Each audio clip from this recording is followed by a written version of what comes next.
ये सब मिला, कैसे मिला? बाबा साहब के बदौलत। बाबा साहब ने संविधान में इसकी प्रावधान किया है, संविधान में इसको लागू किया है। हिंदू कोड बिल के रूप में इसे हमें मिला है। हमें संघर्ष नहीं करना पड़ा इस चीज़ के लिए, जिसका फ़ायदा सभी जनजाति के धर्म की महिलाएं ले रही है। मुझे लगता है कि ऐसे डेज इंटरनेशनल लेवल के इसे देखा जाए तो ठीक है, लेकिन मुझे लगता है हमारे यहाँ तो 2500 साल पहले ही यहाँ महिला सक्षम हो चुकी थी। बुद्ध ने कहा था कि सिर्फ पुरुष ही नहीं तो महिला भी सक्षम है, वह भी आध्यात्मिक शक्ति प्राप्त कर सकती है। ये तथागत ने कहा था, वो सोमा ने सिद्ध कर दिया। और ये मानसिक सक्षमता हिंदू धर्म नहीं देता है, यह मानसिक सक्षमता हमारा बुद्ध धर्म देता है।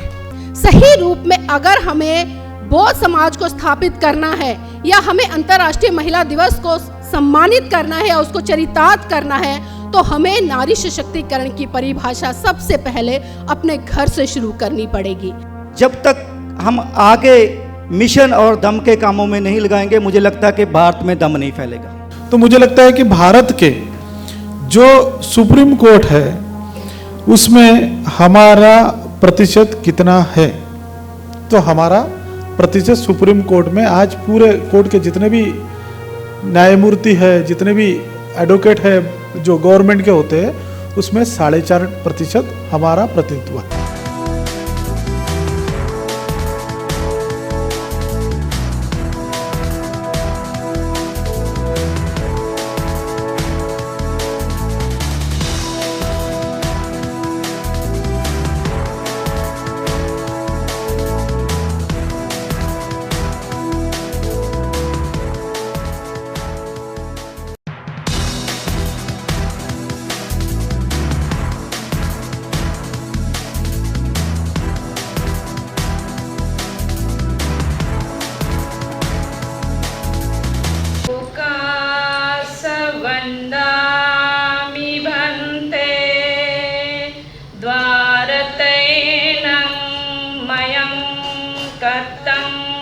सब अपराधं कमतु मे भन्ते द्वितीयं पिओकासवन्दामि भन्ते द्वारतैनं मयं कतं सब अपराधं कमतु मे भन्ते। नमो तस्स भगवतो अरहतो सम्मा सम्बुद्धस्स। नमो तस्स भगवतो अरहतो सम्मा सम्बुद्धस्स। नमो तस्स भगवतो अरहतो सम्मा सम्बुद्धस्स।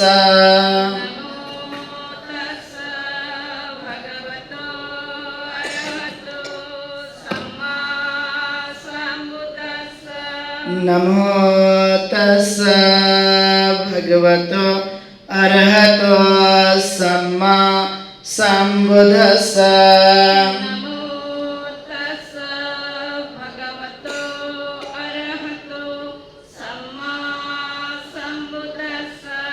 बुद्धं शरणं गच्छामि।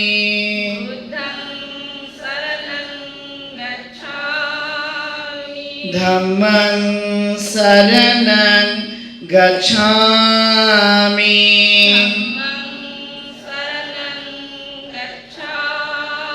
मुसावादा वेरमणि सिक्खापदं समादियामि।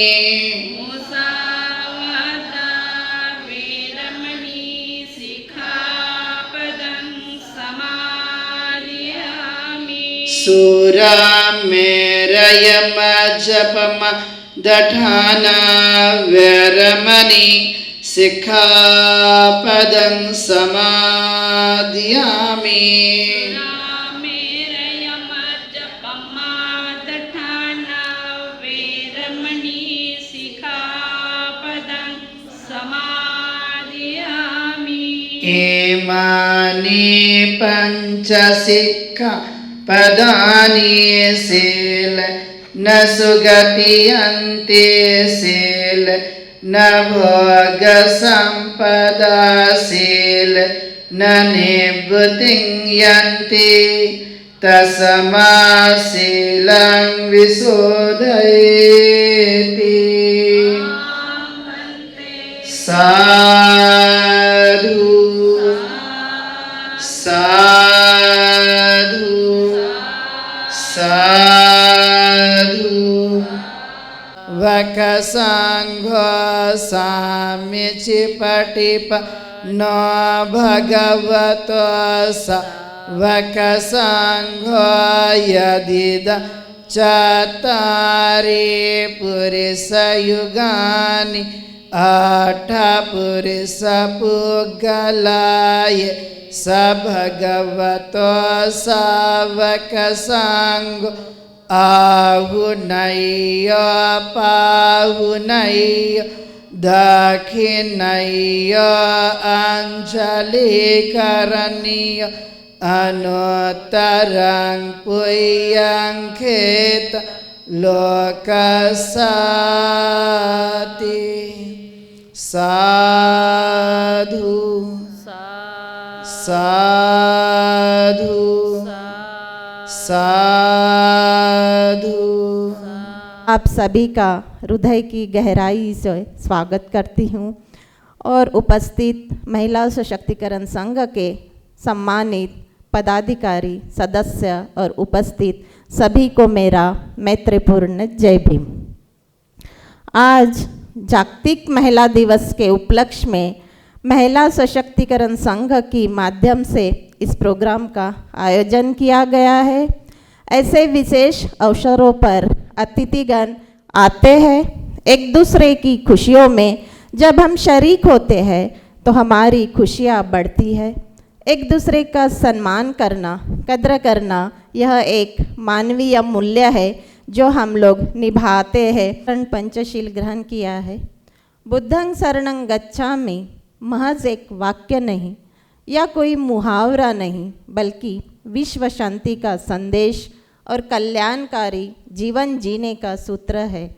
इस मंगलमय वातावरण की अनुभूति को महसूस करते हुए मेहमानों के स्वागतार्थ गीत प्रस्तुत करने आमंत्रित करती हूँ आयुष्यमती उषाताई बौद्ध और आयुष्यमती प्रियाताई सहारे। स्वागत है धम्म गुरु चे करते मंगल क्षणाला, स्वागत है अतिथि जनांचे करते मंगल क्षणाला। त्रिशरण पंचशिलांची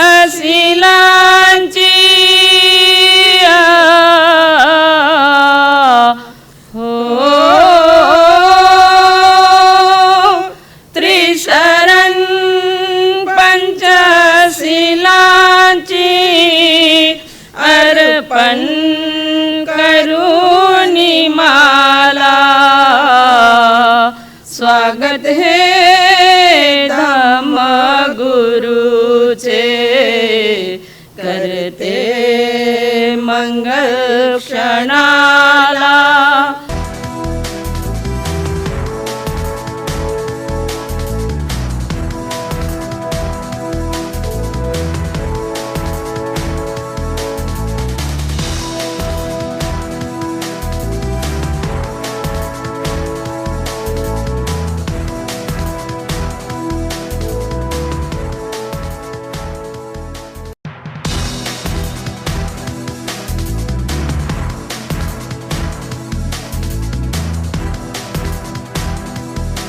महिला सशक्तिकरण संगठन करता तुम्हें ऐलान है।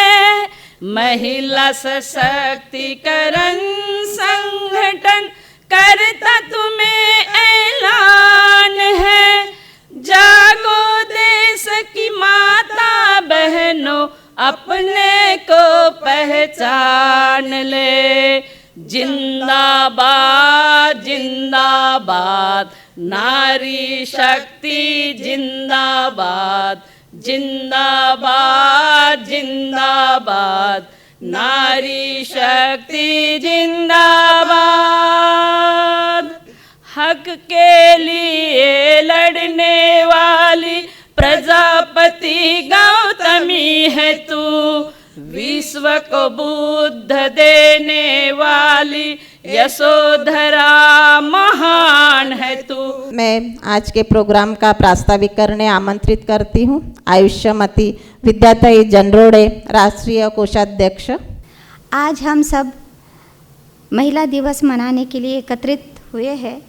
सबसे पहले मैं सभी को महिला दिन की हार्दिक बधाई देना चाहती हूँ। Wish you all happy international women's day. मुस्कुराकर दर्द भुलाकर, मुस्कुराकर दर्द भुलाकर रिश्तों में बंद थी दुनिया सारी, हर पग को रोशन करने वाली, हर पग को रोशन करने वाली वो शक्ति है एक नारी।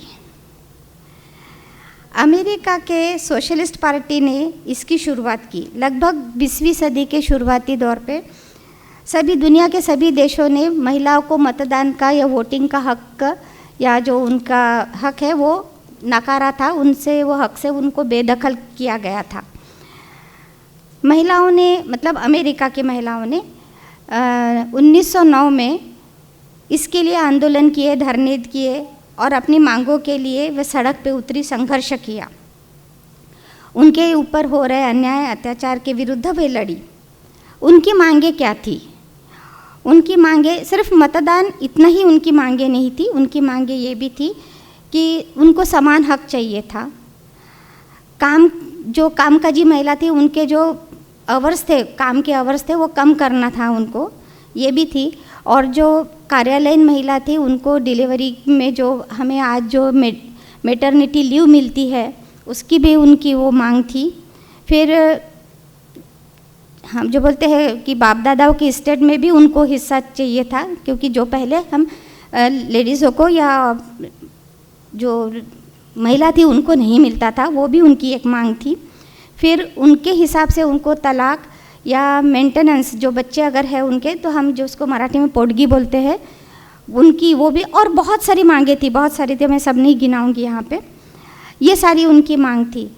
1910 में सरकार ने इनकी मांगे मान्य की और उनकी ये ऐतिहासिक कामगिरी के लिए उन्हें अंतर्राष्ट्रीय दर्जा भी प्राप्त हुआ और उनका सम्मान, उसी का सम्मान करते हुए 8 मार्च को ये अंतर्राष्ट्रीय दिवस, अंतर्राष्ट्रीय महिला दिवस ये मुकर्रर किया गया 8 मार्च। धीरे धीरे इसे पूरी दुनिया ने स्वीकारा और भारत में 1943 में मुंबई में इसे पहली बार मनाया गया। अमेरिका के महिलाओं ने जो संघर्ष किया, हक के लिए लड़ी, वैसे भारत में कभी भी उस महिलाओं ने ये चीज़ के लिए कभी भी आंदोलन या संघर्ष नहीं किया या सड़क पे नहीं उतरी। उन्हें वो मिला, उन्हें मिला बोले तो हमें ये सब मिला। कैसे मिला? बाबा साहब के बदौलत। बाबा साहब ने संविधान में इसकी प्रावधान किया है, संविधान में इसको लागू किया है। हिंदू कोड बिल के रूप में इसे हमें मिला है। हमें संघर्ष नहीं करना पड़ा इस चीज़ के लिए, जिसका फ़ायदा सभी जनजाति के धर्म की महिलाएं ले रही है।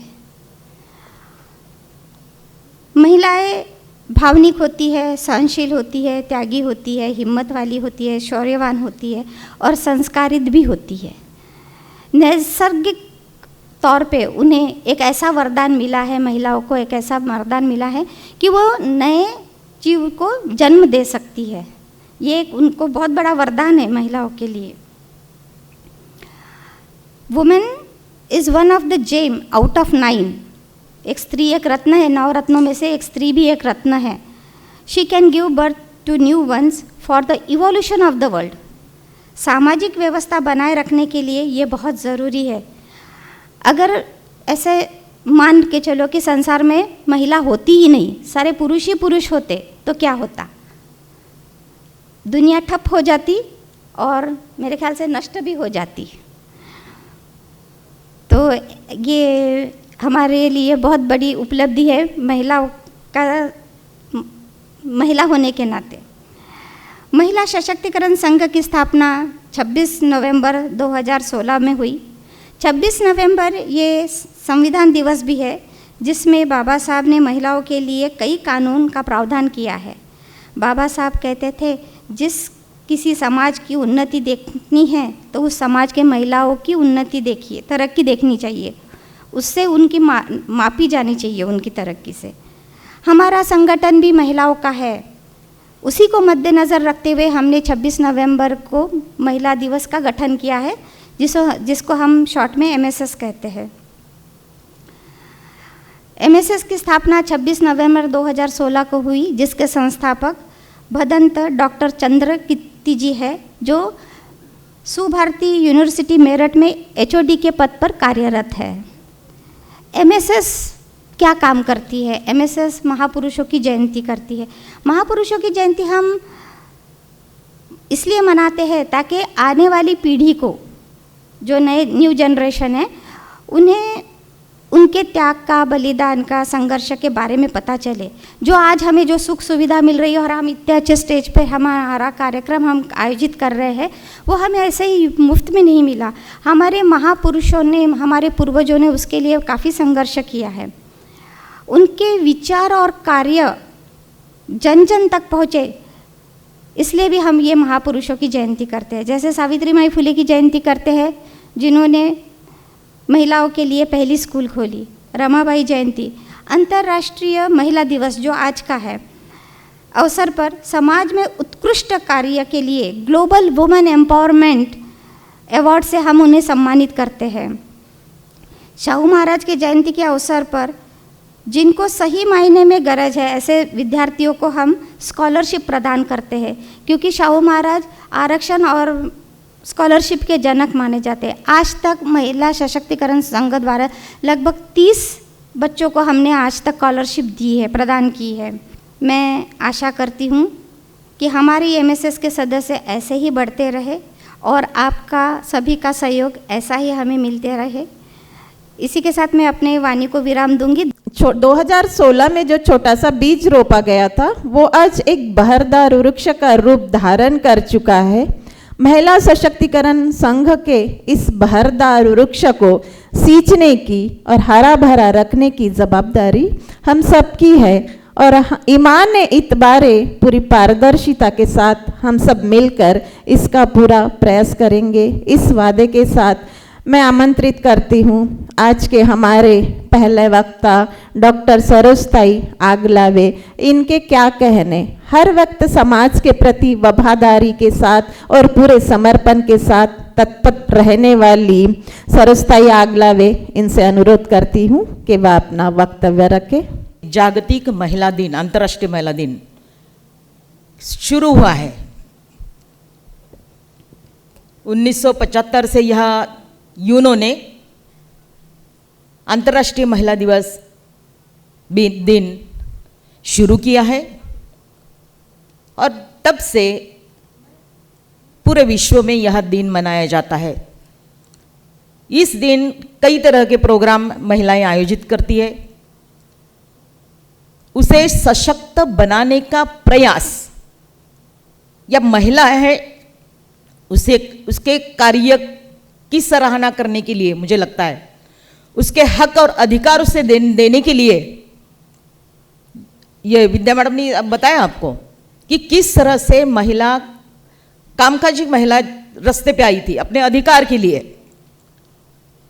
हमें पुरुष जैसे हमें पगार चाहिए, छुट्टियां चाहिए,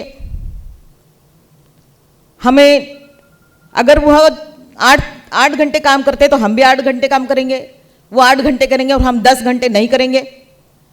यह मांग थी उनकी। वोटिंग का उनको पावर चाहिए था। यह सब अधिकारों के लिए जो पीड़ित थी महिलाएं, उसके अगेंस्ट वो खड़ी हुई और उन्होंने अपने हक की लड़ाई के लिए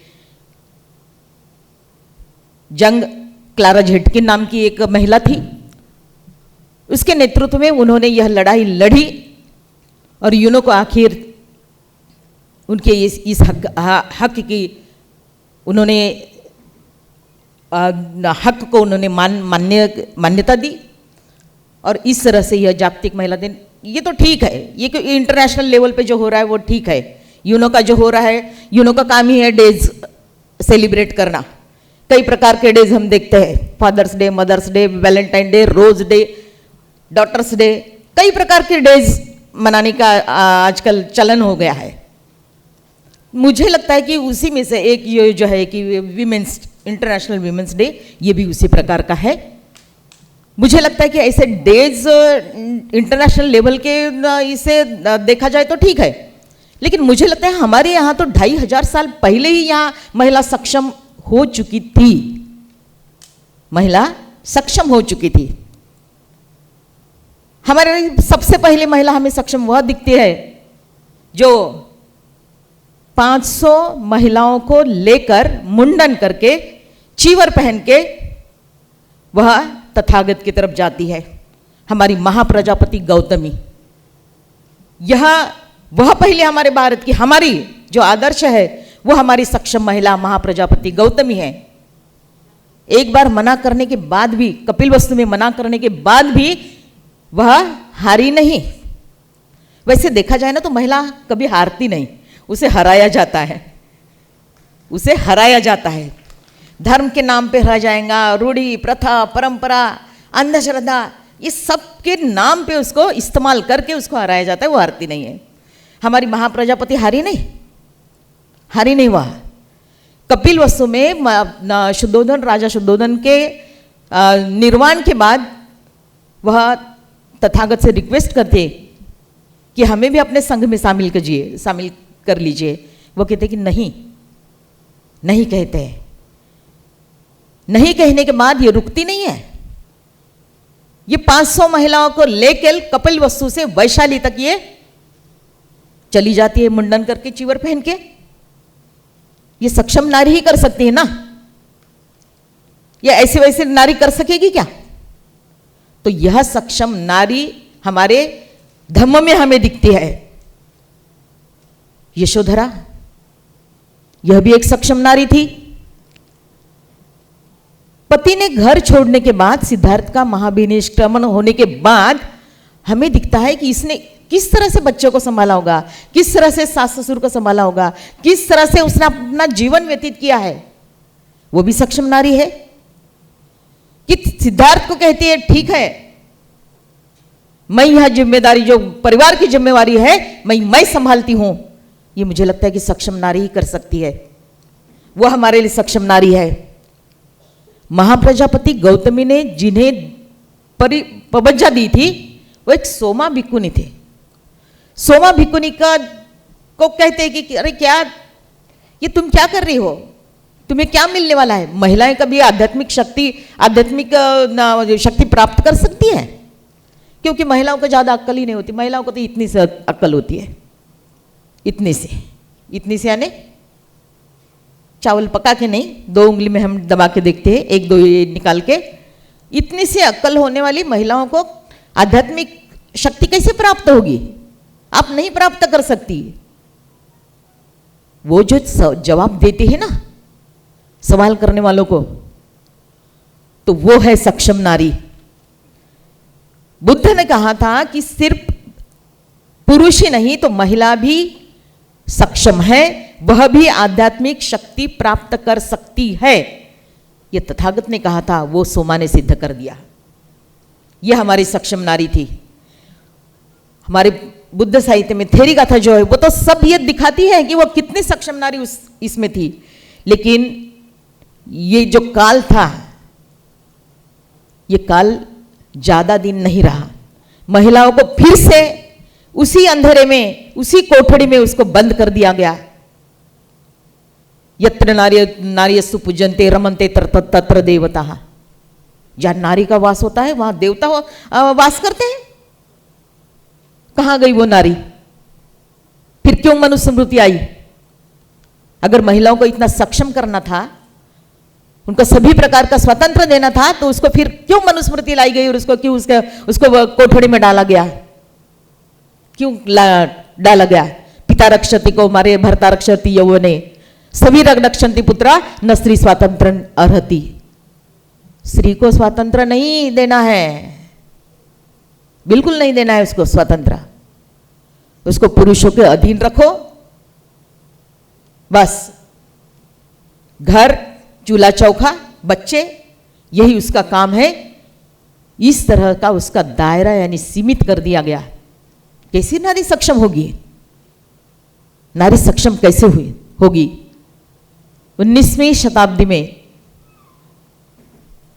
जब ब्रिटिश अंग्रेज लोग यहां आए थे और अंग्रेज लोगों के काल में यहां कई लोग जो समाज सुधारक थे वो प्रयास कर रहे थे। उसमें से पहला नाम अगर लेना है तो हम ज्योतिराव फुले और सावित्रीबाई फुले का लेंगे। लेकिन मुझे एक सवाल पहले ये है कि सक्षम यानी क्या है? नारी को सक्षम करना है, सक्षम करना है, सक्षम करना यानी क्या है? क्या करना है? उसको पुरुषों के जैसे कपड़े पहनने से वो नहीं होगी, सिर्फ उसको शिक्षा देने से भी नहीं होगी। शिक्षा दिया है, डिग्रियां ली है महिलाओं ने, लेकिन अपने अधिकारों का वो उपयोग नहीं कर सकती। वो अपने महत्वपूर्ण निर्णय है वो खुद नहीं ले सकती। जो पति कहेगा वही उसको करना पड़ता है, जो बाप कहेगा वही करना पड़ेगा। उसको निर्णय लेने का अधिकार नहीं है, तो वो सक्षम रहेगी क्या? सिर्फ खाना पीना। ये देखते मल्लेश्वरी बॉडी बिल्डर, उसको हम सक्षम कहेंगे क्या? सक्षमता कहां से आती है? मानसिक सक्षमता चाहिए, और ये मानसिक सक्षमता हिंदू धर्म नहीं देता है, यह मानसिक सक्षमता हमारा बुद्ध धम्म देता है। महिलाओं सक्षम करने का काम हमारा धम्म करता है, और धम्म में ही महिला सही मायने से सक्षम होती है। तो यह सक्षम करने का काम मुझे लगता है कि हमारा धम्म ही कर सकता है, और इस धम्म को आगे बढ़ाने का काम हमारे महिला सशक्तिकरण संघ की महिलाएं बहुत बखूबी से कर रही है। मैं इन सभी को धन्यवाद देती हूँ, मुझे यहाँ बोलने का चांस दिया, अवसर दिया है, उसके लिए मैं आप सभी की बहुत बहुत आभारी हूँ। धन्यवाद। तो आप सबको मैं सबसे पहले अंतर्राष्ट्रीय महिला दिवस की बहुत बहुत बधाई देना चाहती हूँ। लेकिन मेरा एक सवाल भी है, क्योंकि मैं बौद्ध हूँ, तो बौद्ध होने के नाते कहीं ना कहीं मेरी जिम्मेदारी बढ़ जाती है कि अगर आज़ादी के 77 साल बाद भी हम अंतर्राष्ट्रीय महिला दिवस की बात कर रहे हैं और महिलाओं के सम्मान की बात कर रहे हैं, तो क्या ये समझे हम कि आज महिलाएं आज़ाद नहीं हैं, आज महिलाएं स्वतंत्र नहीं हैं? क्या आज महिलाओं को सम्मान नहीं है? शायद ऐसा है, शायद ऐसा है। इसीलिए आज ज़रूरत पड़ी हमें 2024 में महिला सम्मान रखने की, महिलाओं पर बात करने की, और खासकर उस ऐतिहासिक धरोहर को बचाने के लिए, उस ऐतिहासिक धम्म को बचाने के लिए जिसकी कहीं ना कहीं हम बात करते हैं, जिसकी हम चर्चा करते हैं, और पूरा भारत आज विश्व में अगर गौरवान्वित है तो उसी धम्म के कारण है, जिसको कि महाकारुणिक तथागत बुद्ध ने बौद्ध धम्म के सिद्धांत देकर चरितार्थ किया और करुणा मैत्री भाईचारे का संदेश देते हुए सबको एक माला में एक साथ रहकर खुशी से जीने का अधिकार दिया। लेकिन आज विडंबना है कि चाहे नारी किसी भी जाति की हो, किसी भी धर्म की हो, लेकिन कहीं ना कहीं जब हम महिलाओं के सम्मान की बात करते हैं तो मैं बिल्कुल खुले तौर पर कहती हूँ, क्योंकि मैं देखती हूँ, मैं आचरण में देखती हूँ, व्यवहार में देखती हूँ, मैं देखती हूँ उन महिलाओं को कि जब हम सम्मान की बात करते हैं तो क्या खाली सम्मान की बातें मंचों तक सीमित रहनी चाहिए या वो धरातल पर होनी चाहिए? सही रूप में अगर हमें बौद्ध समाज को स्थापित करना है या हमें अंतर्राष्ट्रीय महिला दिवस को सम्मानित करना है या उसको चरितार्थ करना है, तो हमें नारी सशक्तिकरण की परिभाषा सबसे पहले अपने घर से शुरू करनी पड़ेगी। जिस तरह से अभी बहन जी ने बताया, बड़े अच्छे तरीके से बताया कि भगवान बुद्ध के धम्म में एक से बढ़कर एक ऐसी महिलाएं रही जिन्होंने स्थापित किया कि नारी पुरुषों के बराबर है। अगर वो चाहे वो ठान ले तो पुरुषों से आगे निकल सकती है। और वर्तमान युग में अगर हम बात करें, जिस तरह से परम पूज्य बाबा साहब ने इस भारत देश की महिलाओं को संविधान के तहत वो तमाम हक अधिकार दिए, जिन अधिकारों को लेकर आज महिलाएं शेरनी की तरह दहाड़ रही हैं तो इसमें कोई अतिशयोक्ति नहीं होगी। लेकिन आज कहीं ना कहीं एक बात और साफ तौर पर देखने को मिलती है कि आज महिलाएं सिर्फ खाली एजुकेशन तक सीमित रह गई हैं, अपनी नौकरी तक सीमित रह गई हैं, अपने परिवारों तक सीमित रह गई हैं। अगर हम आंकड़े उठाकर देखें भारत देश के तो मुश्किल से 1% रेशो आपको देखने को मिलेगा कि जागरूक महिलाएं समाज में निकलकर पूरी तन्मयता से, ईमानदारी से काम कर रही हैं। लेकिन 99% महिलाएं आज भी कहीं ना कहीं आज़ादी के 77 साल बाद पुरुषों के अधीन हैं। तो मैं उन सभी महिलाओं से कहना चाहूंगी कि जागो उठो खड़ी हो जाओ, जागो उठो खड़ी हो जाओ, चाहे अपने शीश कटाओ, अरे किसी और के लिए नहीं बल्कि अपने लिए और अपनी आने वाली संतानों के लिए इस भारत को एक बार फिर से बोधमय कर जाओ, एक बार फिर से बोधमय कर जाओ।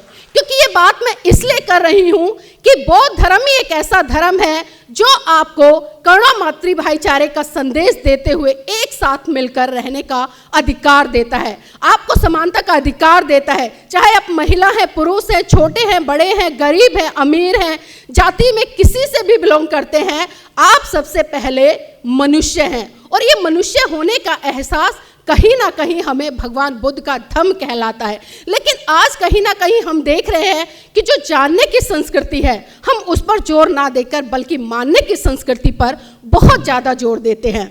महाकारुणिक तथागत बुद्ध ने साफ साफ कहा कि आप किसी भी बात को इसलिए मत मानो कि मैं कह रहा हूं, आप किसी भी बात को इसलिए मत मानो कि बड़े बड़े बुद्धिजीवी लोग कह रहे हैं, आप किसी भी बात को इसलिए मत मानो कि वो बहुत बड़े बड़े धर्म ग्रंथों में लिखी है, बल्कि आप उस बात को तब मानो जब आप उसको तर्क की कसौटी पर खरा उतार कर उसकी जांच पड़ताल कर ले। और जब जांच पड़ताल में आप पाएं कि वो बात आपके लिए सही है, आपके परिवार के लिए सही है, आपके समाज के लिए सही है, आपके देश के लिए सही है, जब वो बात इन तर्कों पर खरी उतर जाए तो आप उस बात को मानो, अन्यथा तो उस बात को वहीं का वहीं छोड़ दो। लेकिन आज हम देख रहे हैं कि हम मानने पर ज़्यादा जोर दे रहे हैं। अभी पिछले दिनों जिस तरह से आपने अयोध्या का प्रकरण देखा, 22 तारीख को प्राण प्रतिष्ठा हुई।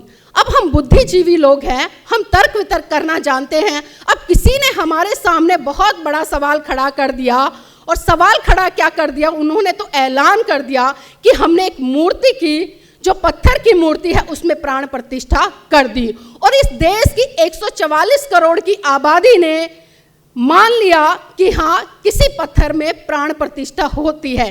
और इस चीज में सबसे बढ़कर किसने भागीदारी सुनिश्चित की?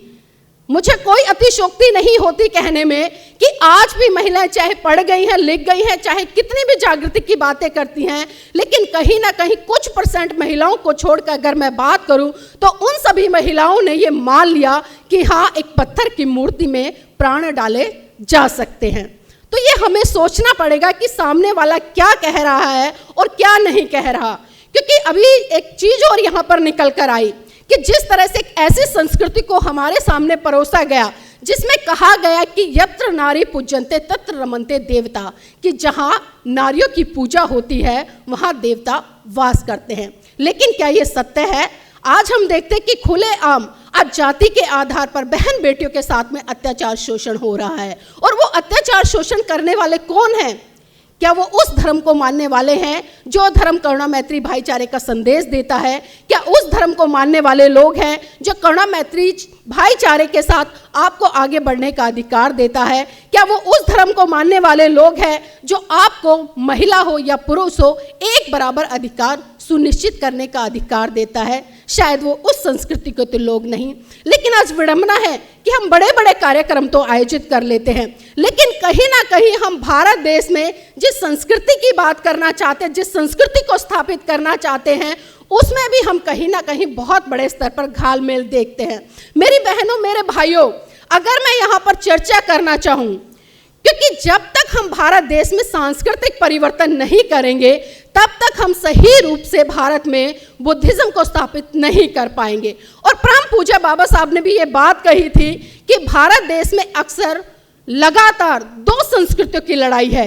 एक संस्कृति वो है जो आपको मनुष्य से शुरू होकर आपको पशुओं तक ले जाती है, लेकिन एक संस्कृति वो है जो आपको एहसास कराती है कि आप मनुष्य हैं, आप बुद्धिजीवी हैं, आप तार्किक हैं और आप चांद पर तो क्या पता नहीं कहाँ कहाँ पहुँच सकते हैं अगर अपनी बुद्धि का इस्तेमाल करो। तो आज अगर मैं सांस्कृतिक परिवर्तन की बात करूं तो भारत देश में जो सांस्कृतिक परिवर्तन है, खासकर हम अपनी बात करें क्योंकि हम बौद्ध लोग हैं, तो बौद्ध लोगों में भी सांस्कृतिक परिवर्तन मुझे बहुत बड़े स्तर पर देखने को नहीं मिलता। हम बड़े बड़े कार्यक्रम तो आयोजित कर लेते हैं, जय भीम का झंडा उठा लेते हैं, पंचशील का ध्वज उठा लेते हैं, अपने तमाम महान पुरुषों और नायिकाओं की जय जयकार कर लेते हैं, लेकिन जब सही रूप में हमें भारत में सांस्कृतिक परिवर्तन के तहत जीने की बात आती है तो उसमें कहीं ना कहीं हमारा दोहरा मापदंड होता है। सांस्कृतिक परिवर्तन, अगर मैं पहले परिवर्तन की बात करूं तो पहला परिवर्तन आजकल जो देखने को मिल रहा है वो है प्रतीकों का परिवर्तन। हमने अपने घर में से देवी देवताओं को बाहर निकालकर हमने उनकी जगह महाकारुणिक तथागत बुद्ध, बाबा साहेब या बहुजन समाज से आने वाले तमाम साधु संत या महान पुरुषों की मूर्तियां और तस्वीरें तो अपने घर में रख ली, लेकिन क्या सही रूप में हमने उनके विचारों को मनोसात किया? ये बहुत बड़ा सवाल है।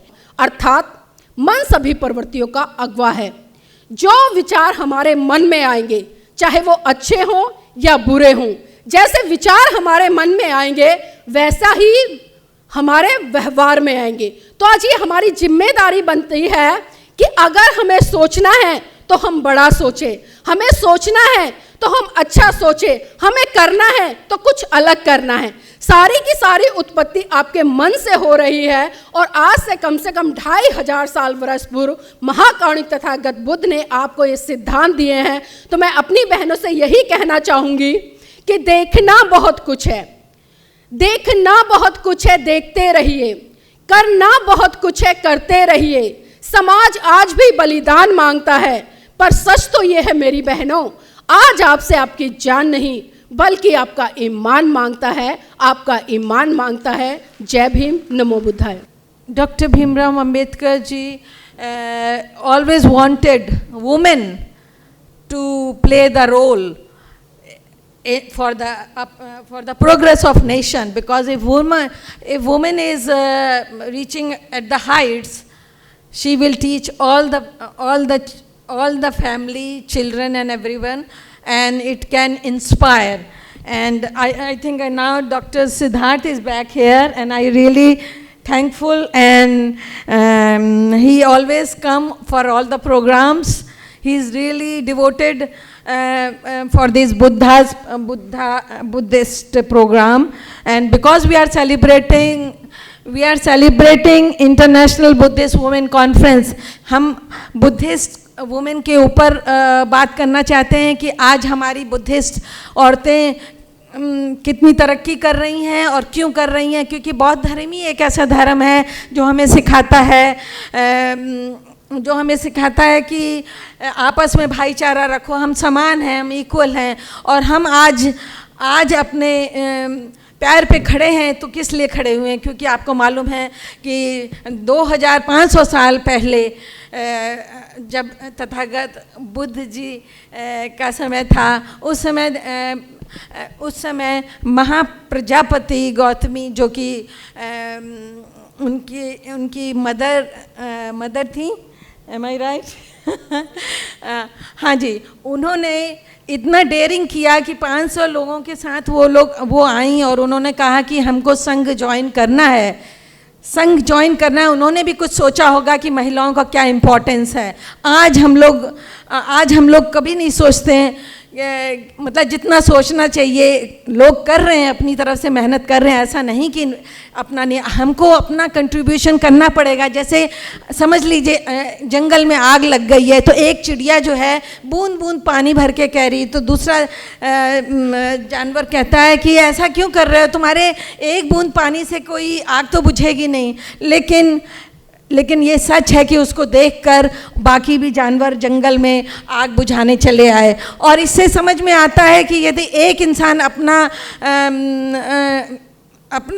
मार्गदर्शन करे तो उससे न जाने कितने लोग आगे आ सकते हैं और हमारे समाज के लिए, हमारे भारतवर्ष के लिए एक उन्नति का कारण बन सकते हैं। क्योंकि आप देखिए कि यूरोप में भी ऐसे था कि महिलाओं के साथ बराबरी का नहीं था, लेकिन उन्होंने भी जैसा कि सभी बहनों ने कहा है कि यूनाइटेड नेशन में भी ऐसा हुआ, और लेकिन अब जो है अब जो है आज आप क्या समझते हैं कि हमको इक्वलिटी मिल गई है, समानता मिल गई है? नहीं मिली है क्योंकि हम जो हैं अपनी इम्पोर्टेंस नहीं समझते हैं। हमारी इम्पोर्टेंस क्या है?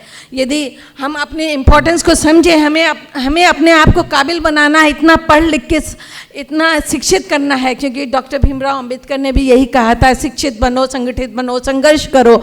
और हम यदि ये नहीं फॉलो करते हैं, उन्होंने तो हम लोगों को रास्ता दिखा दिया।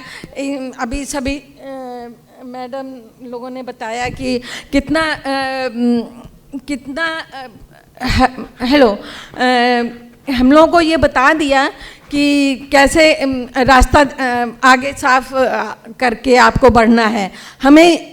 हमारी आज औरतें जो हैं अंतरिक्ष पे भी जाती हैं, और इंजीनियर हैं, डॉक्टर हैं, और शिक्षा भी देती हैं। और ये सब कैसे हुआ, कैसे संभव हुआ, आपको मालूम है?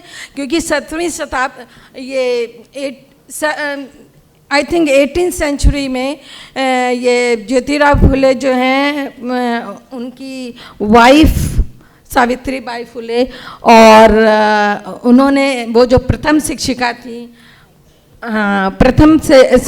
थी, उन्होंने स्कूल खोला, और आज हम लोग शिक्षित होके आज इस कदम पे पहुँचे हैं। आप लोगों से एक विनती है कि आप अपना दिमाग मतलब जो भी है सोचना है, समझना है। जैसे बुद्ध भगवान ने कहा है कि हम जो भी कुछ करते हैं अपने माइंड से करते हैं। माइंड यदि आपका एकत्रित है, आप यदि सोच लें कि हमको ये करना है, तो वो संभव हो जाता है। बाकी हम बहनों लोगों को आपस में कहते हैं कि संगठित बने। हम यहाँ पे किसी अपने लिए नहीं आए, हम ये समाज के लिए हैं, और हर आदमी को समाज के लिए अपना कंट्रीब्यूशन देना चाहिए। जैसे हमारी इतनी प्यारी प्यारी महिलाएं, महिला सशक्त संघ की महिलाएं, ये सरोज राजवर्धन जी हैं, नीलम जी हैं, उषा बौद्ध हैं, विद्या जी हैं, और सुनीता मैम हैं, और प्रज्ञा जी, अर्चना, और मैं तो सबका नाम नहीं बता पाऊँगी, लेकिन हमारी मुलाकात अभी पहले बहुत लोगों से हुई जिन्होंने हमको बहुत कहा। मैं सभी भंतेगण जो कि नीचे भी जो मंच के बाहर हैं बैठे हुए हैं, उनको भी मैं सादर बुद्धाय नमः कहती हूँ, और मेरी गलतियों को माफ़ कीजिए। पता नहीं मैंने क्या बोला मुझे कुछ। Thank you very much for listening. आज हर घर में एक नारी है, चाहे छोटी हो, बड़ी हो, पढ़ी लिखी हो या अनपढ़ हो। उस हर नारी को डॉक्टर बाबा साहब मालूम होना चाहिए, ऐसा मुझे लगता है। क्योंकि उस परम पूज्य महामानव ने जितना बहुजनों के लिए लिखा है, सभी बहुजनों के लिए, उसमें सभी जाति धर्म के लोग आ गए, अखे भारत के लिए लिखा है, पूरे संपूर्ण भारतवासियों के लिए उन्होंने कुछ न कुछ लिखा है।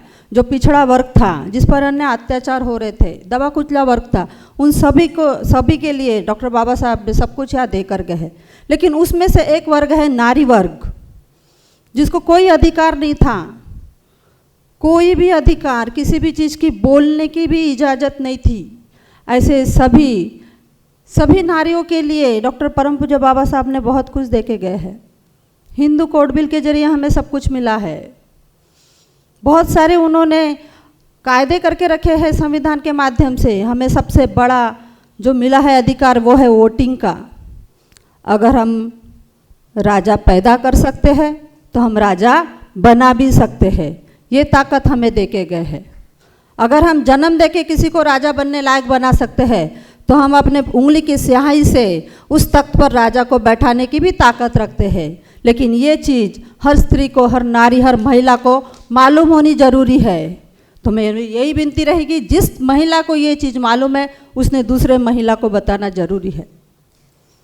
जितनी महिलाएं श्रृंगार करती है ना, बहुत खूबसूरत दिखती है। एक अलग सा वरदान मिला है हमें श्रृंगार करने का। खूबसूरत तो हम पहले से ही रहती है, लेकिन और अच्छा खूबसूरत बनती है।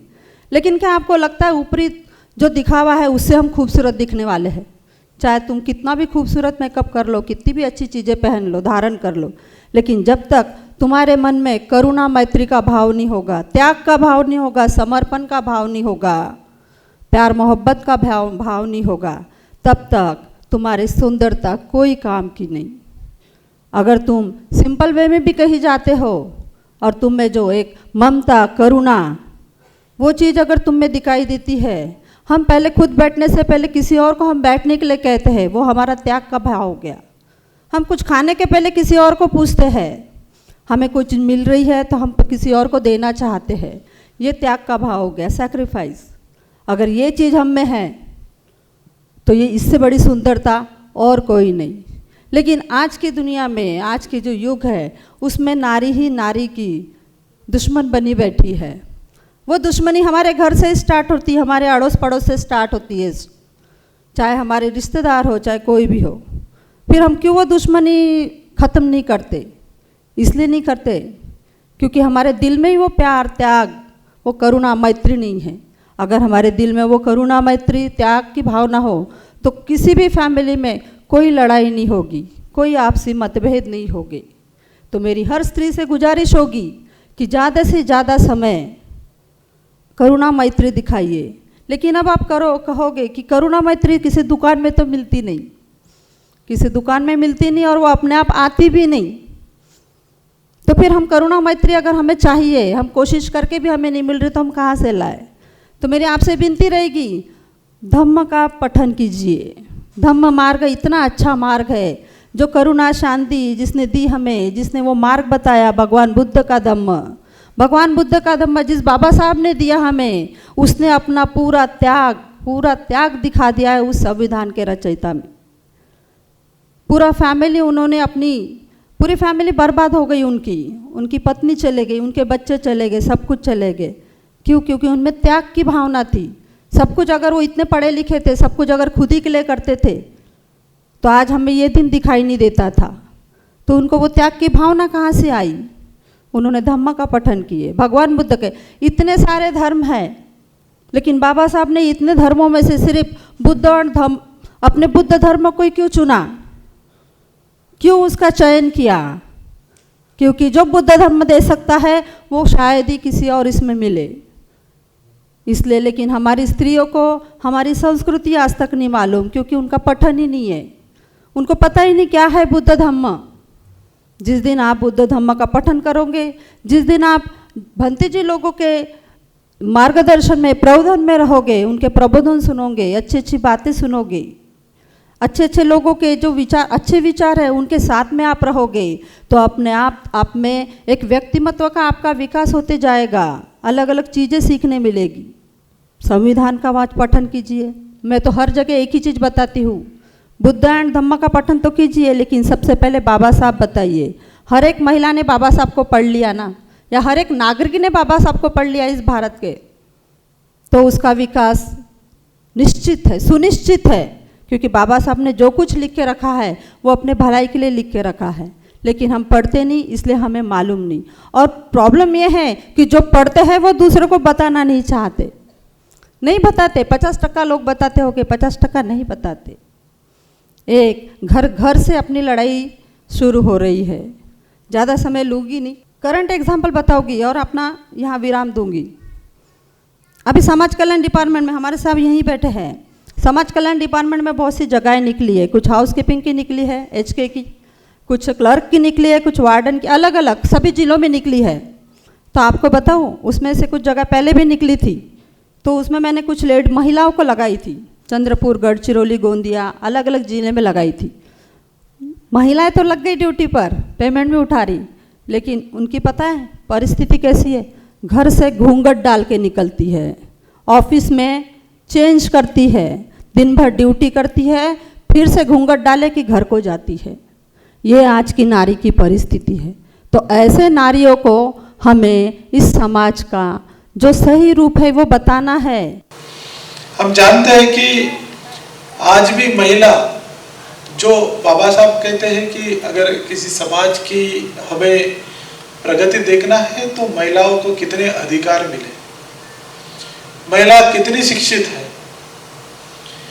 महिला उस समाज में, उस देश में कितना प्रतिनिधित्व करती है, उस के ऊपर निर्भर करता है कि वो उसकी प्रगति किस तरह से होती है।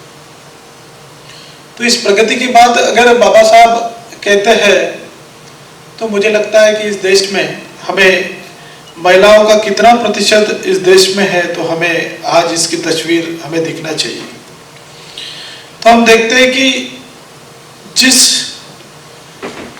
देश का लोकतंत्र, अब पार्लियामेंट्री डेमोक्रेसी इस देश को कहते हैं, जो बाबा साहब भी नहीं चाहते थे कि इस देश में पार्लियामेंट्री डेमोक्रेसी हो। डेमोक्रेसी तो हो लेकिन पार्लियामेंट्री नहीं, क्योंकि जो आज पार्लियामेंट्री डेमोक्रेसी के इफेक्ट जो हमें दिखाई देते हैं कि जो उच्च वर्ग है, जो कैपिटलिज्म है, वो धीरे धीरे अपने चीज़ों को बढ़ाते जा रहा है और इस देश में जो है किस तरह का व्यवहार हमारे लोगों के साथ में जो दरी बन रही है कि एक बहुत बड़ा वर्ग जिसके पास संपत्ति का सब अधिकार है और दूसरा वर्ग जिसके पास कुछ भी नहीं।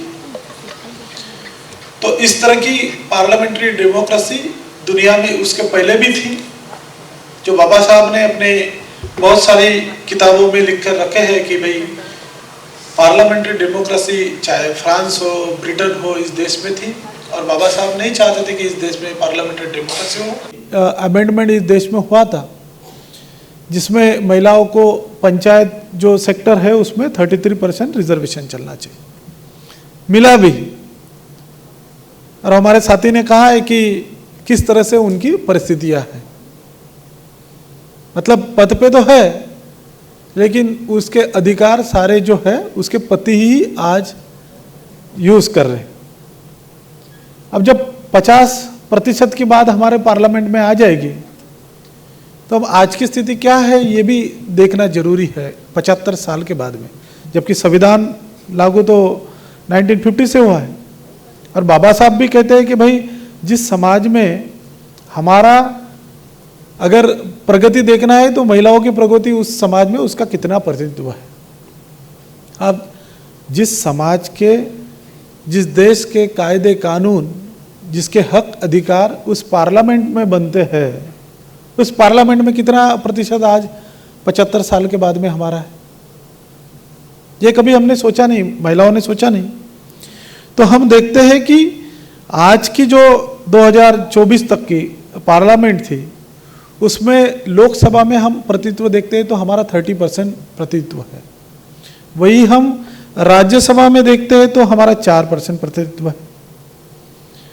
अगर महिलाओं के हक अधिकार के लिए जो कानून बनते हैं वो तो पार्लियामेंट में बनते हैं, वो तो लोकसभा राज्यसभा में बनते हैं, लेकिन अगर हमारी 4% महिलाएं रहेगी और सारे पुरुष ही पुरुष रहेंगे तो शायद उनका आवाज कहाँ रहेगा। आप जानते हो कि इस देश में किस तरह से हमारे आवाज को किस तरह से रोका जा रहा है। हम जानते हैं कि अगर 4% महिला अगर राज्यसभा में होगी तो बिल कैसा पास होगा महिला के हक अधिकार का। अगर 13% महिला अगर लोकसभा में होगी तो किस तरह से हमारे हक अधिकार की बात हम जो करते हैं, हम अपने हक अधिकार की लड़ाई लड़ना चाहते हैं, तो फिर जो कानून बनेगा वो पुरुषों के आधार पे ही बनेगा, क्योंकि लोकसभा में पास करना है तो आपकी भागीदारी नहीं है तो पुरुष ही भागीदारी रहेंगे, फिर उनको लगता है उस तरह का कानून बनाएगा। तो हमारा भागीदारी की जो बात है वो बहुत कम है। दूसरी बात है कि हम न्याय की बात करते हैं, बराबर है, महिलाओं को न्याय नहीं मिलता, हक अधिकार नहीं मिलते, तो कानून जो बनते हैं उसको न्याय देने का कार्य तो हमारा सुप्रीम कोर्ट और हाई कोर्ट करता है, बराबर है। अगर हमारे लिए जो कानून बनता है वो कानून का सही अर्थ लगाने का, उसको सही में इम्प्लीमेंट करने का, उसको फोर्स में लाने का काम तो सुप्रीम कोर्ट और हाई कोर्ट करता है। तो इसमें भी हमारा प्रतिनिधित्व क्या है हम देख लेते हैं। तो मुझे लगता है कि भारत के जो सुप्रीम कोर्ट है उसमें हमारा प्रतिशत कितना है, तो हमारा प्रतिशत सुप्रीम कोर्ट में आज पूरे कोर्ट के जितने भी न्यायमूर्ति है, जितने भी एडवोकेट है जो गवर्नमेंट के होते हैं, उसमें 4.5% हमारा प्रतिनिधित्व है। हाई कोर्ट की बात करते हैं पूरे देश की, तो हमारे देश में जितने भी हाई कोर्ट है उसमें आज देखते हैं कि सिर्फ 4.5% ही हमारे पास में जो है हाई कोर्ट में हमारी महिलाएं है। दूसरी बात हम देखते हैं कि जितनी भी पब्लिक सेक्टर की कंपनियां, अब मैं हाई कोर्ट में तो न्याय मिलने वाला है नहीं क्योंकि आपका प्रतिशत नहीं है।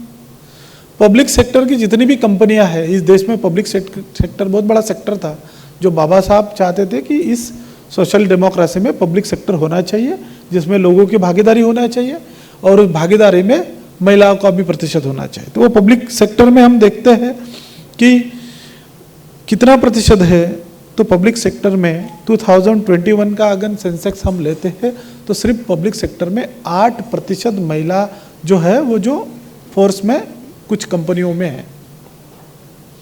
उसके बाद में हम देखते हैं कि हमारा प्रतिशत अगर ठीक है वहाँ नहीं है तो कैबिनेट में कितना है, कैबिनेट में भी कितना है, तो कैबिनेट में देखते हैं कि हम 1 2 3 4 महिला हमारी देखते हैं कि महिलाओं को, चाहे वो स्टेट की कैबिनेट हो, स्टेट के कैबिनेट पूरे राज्यों का अगर डेटा आप देखते हो 2021 में, तो 12% महिलाएं ही पूरे राज्यों के विधानसभा में कार्यरत है। उसके बाद में आप देखते हो कि एक का दुक्का महिला वहाँ दिखती है हमारे इतने बड़े कैबिनेट में। 75 का जो कैबिनेट 2 महिला 3 महिला दिखती है, एक निर्मला सीतारामन जी है और बाकी 1 2 महिला है जिसको कुछ दिखाई भी नहीं पड़ती है।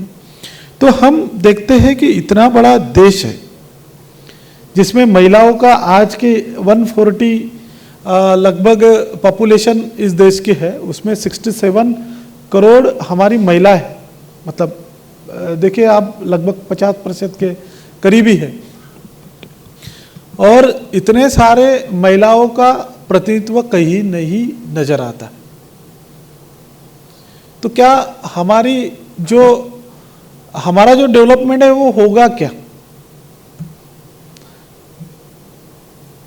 तो अगर डेवलपमेंट हमें चाहिए तो हमें इस तरह की जगहों में जाना आज के हिसाब से जरूरी है।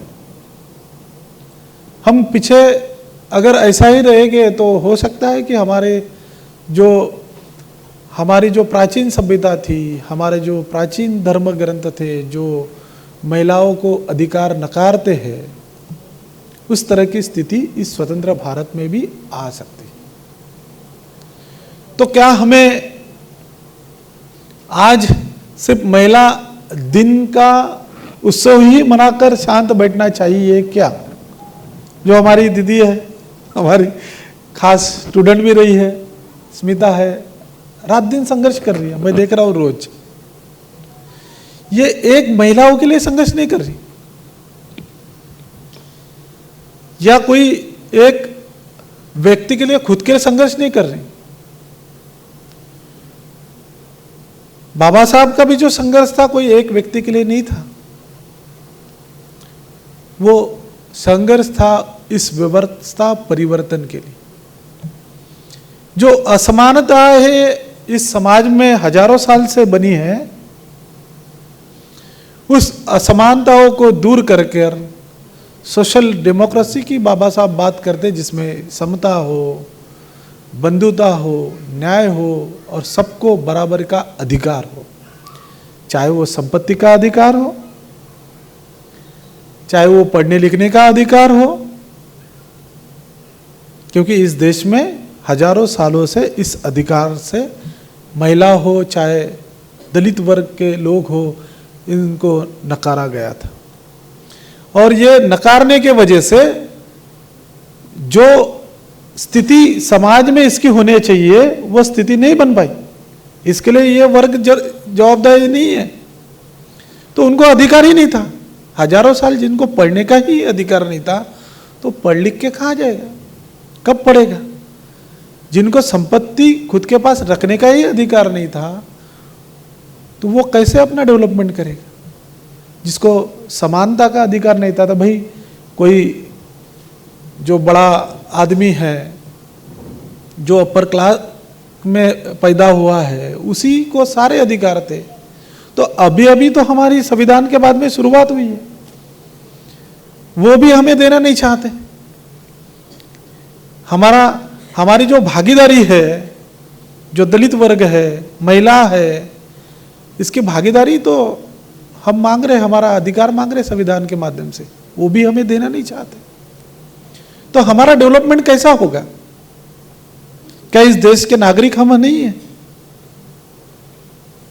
अगर नागरिकता के बेस पर हर आदमी को, हर वर्ग को, चाहे महिला हो, दलित हो, माइनॉरिटीज हो, ओबीसी हो, उनको तो संविधान ने सारा बराबरी का अधिकार दिया है, लेकिन आज वैसा नहीं हो रहा है। आज इस देश में जो अधिकार मांगता है उसे नहीं दिया जाता है। तो फिर हम हमारी प्रगति किस तरह से कर सकते हैं? तो बाबा साहब कहते हैं कि भाई एक आदमी को लड़ने से नहीं होगा, हमारे अधिकार के लिए हमें अविरत संघर्ष करना पड़ेगा। तो क्या हम आज बाबा साहब के संविधान के माध्यम से हमें जो कुछ मिला है, अच्छी जिंदगी मिली है,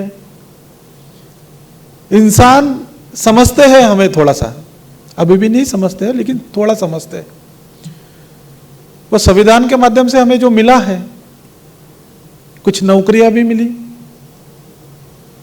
और जिससे हमारी थोड़ी आर्थिक उन्नति भी हुई है। तो बाबा साहब और इन महापुरुषों के संघर्ष की वजह तो ये सारी चीजें हमें मिली है, लेकिन हमने अभी संघर्ष करना छोड़ दिया। पढ़ने लिखने का अधिकार मिल गया, पढ़ लिख गए, लेकिन उस पढ़ लिखने का कोई मतलब नहीं रहता जब आपके ऊपर अन्याय अत्याचार होते रहे, आप घरों में चुप बैठे रहो।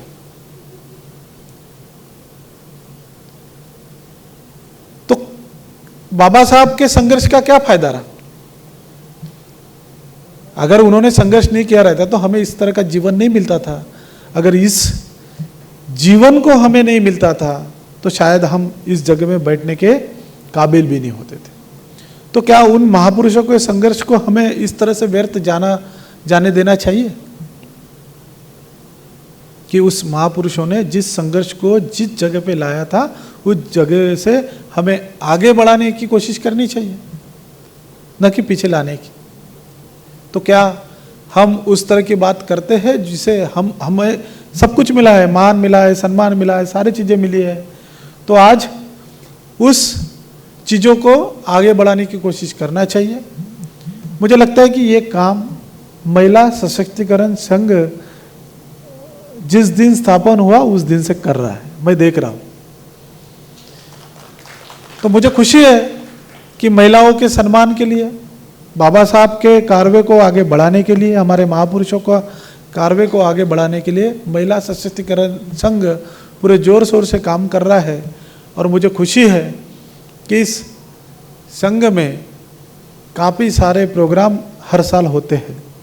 तो ये बहुत ज़रूरी है कि हमने हमारे लक्ष्य से न भटकते हुए इस आंदोलन को, इस मूवमेंट को जिंदा रखने के लिए हमारा सब कुछ थोड़ा निछावर करना चाहिए। और ये जो है काम भंते चंद्रकीर्ति जी बहुत सालों से करते आ रहे हैं।